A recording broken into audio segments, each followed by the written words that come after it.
சிவபெருமானே விபூதியாக இருக்கார், விபூதியே சிவபெருமானாக இருக்குது. அந்த காலத்துல எல்லாம் ஒரு சிட்டிகை ஜலத்தில் போட்டு உடம்பு சரியா இல்லைன்னா ஜுவர காயத்ரின்னு ஒரு காயத்ரி பாராயணம் பண்ணி அதை குடிப்பா, அந்த ஜுரம் நிவர்த்தி ஆகிடும். இப்போ இதனால் எதை சொல்கிறோம் அப்படின்னு சொன்னால், மந்திரங்களினாலே விபூதியை வச்சு மந்திரிச்சு அந்த விபூதியை மருந்தாக பயன்படுத்தி இருக்கிறார்கள். அந்த மருந்தாக இருந்து அது வியாதியை போக்கி இருக்கிறது. இந்த கலை வெகு காலமாக இருந்திருக்கு. அதில் ஒரு சமயம் பாருங்கள், ஒரு பானை செய்கிறவருடைய வீடு. அவங்க வீட்டில் எப்போ பார்த்தாலும் கூட்டம் நின்றுக்கிட்டு இருக்கும். அவர் என்ன பண்ணுவார் அப்படின்னு கேட்டிங்கன்னா, ஒரு சட்டியில் விபூதி வச்சுருப்பார். அவர் அவர் பேரை கேட்பார். அது அவருடைய முறை.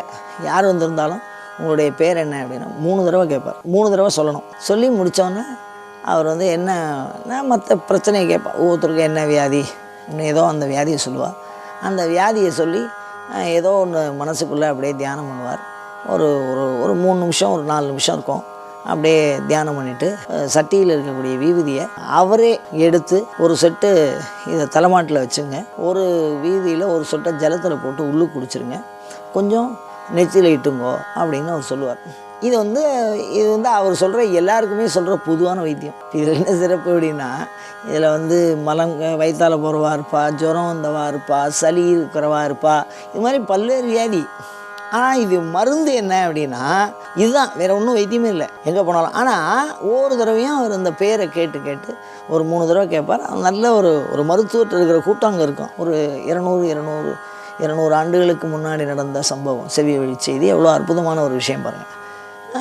அவருடைய பையன் அதை அப்பாக்கிட்ட எப்படியாவது கற்றுக்கணும் அப்படின்னு சொல்லி, நீ எப்படிப்பா இது எல்லாத்துக்கும், இது உனக்கு விதிக்கப்பட்டது அல்ல, என்னுடைய மகனுக்கு இதை கொடுக்க சொல்லி உத்தரவாயிருக்கு, நான் அவனுக்கு தான் கொடுப்பேன்ட்டாரான். பெத்த பையனுக்கு அந்த மந்திரத்தை கொடுக்கல.